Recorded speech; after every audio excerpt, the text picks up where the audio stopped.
Merci également à mon capitaine d'être venu. Merci, chers collègues. Bonsoir tout le monde. Je tiens d'abord à vous remercier de votre présence cet après-midi au siège de la division spéciale de cybersécurité. Donc, c'est l'occasion aujourd'hui de partager avec vous les résultats de 2 enquêtes menées par nos services dans le cadre de la lutte contre la cybercriminalité. Il s'agit premièrement d'un cas d'accès frauduleux dans les systèmes d'information des plateformes de transfert d'argent. Et de la seconde affaire concerne donc un cas d'atteinte aux données à caractère personnel, diffusion, traitement de ces données.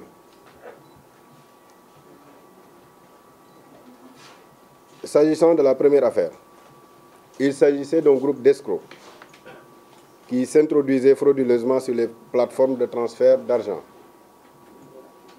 Ils réalisaient des virements pour leur propre compte. Plusieurs plaintes ont été déposées au siège de la division spéciale de cybersécurité et des dispositifs techniques et de surveillance ont été mis en place à Dakar, mais également dans les autres régions. Ce qui a permis l'interpellation le 13 novembre 2018 à Kaolack de 6 individus. Leur mode opératoire consistait à utiliser des méthodes d'ingénierie sociale pour collecter des données permettant d'accéder frauduleusement aux comptes des victimes. Ces cas d'arnaque, comme vous le savez, on connaît depuis quelques années une véritable explosion. Et ces arnaques sont au préjudice d'honnêtes citoyens. Les escrocs usent divers procédés bien connus pour parvenir à soutirer d'importantes sommes d'argent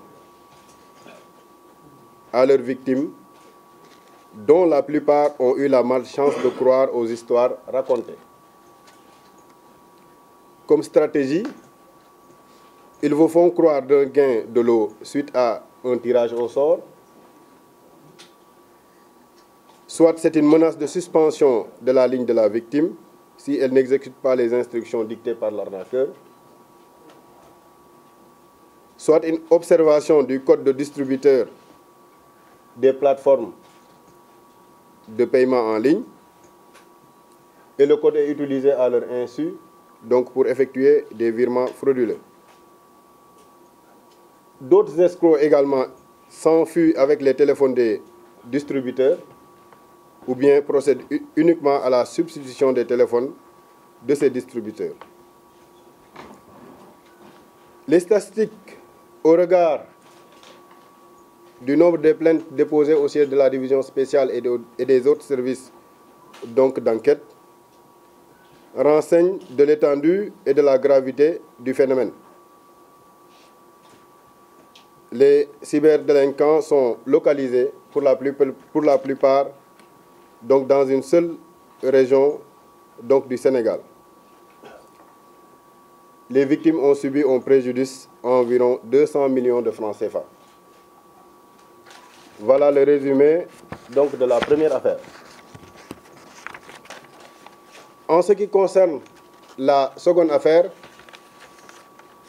il s'agit de 10 individus qui ont été interpellés pour des faits de collecte déloyale de données à caractère personnel, diffusion de ces mêmes données à travers les systèmes d'information, atteinte à l'image, à la dignité et à la réputation.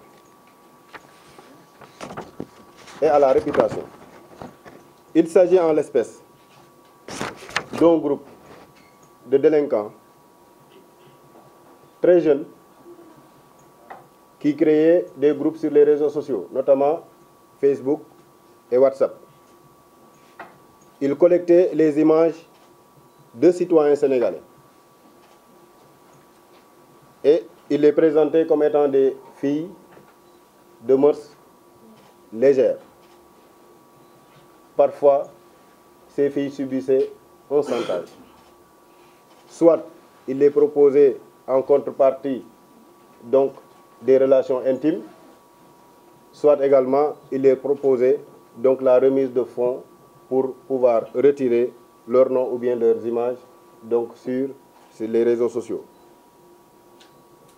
L'enquête menée par les services techniques et les services d'enquête judiciaire donc de la division spéciale de cybersécurité a permis quand même de les localiser, de les identifier d'abord, de les localiser et de les surveiller, ce qui a conduit à leur interpellation.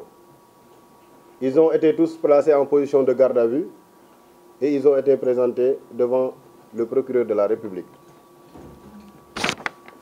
Compte tenu du principe que vous savez, le principe sacro-saint donc du secret de l'enquête, nous ne pouvons pas aller au-delà, mais nous restons à votre disposition pour répondre à vos éventuelles questions. Merci de vous abonner à notre chaîne YouTube SeneNews. N'oubliez pas d'activer la cloche pour recevoir les notifications et si vous aimez la vidéo, cliquez sur j'aime et laissez un commentaire.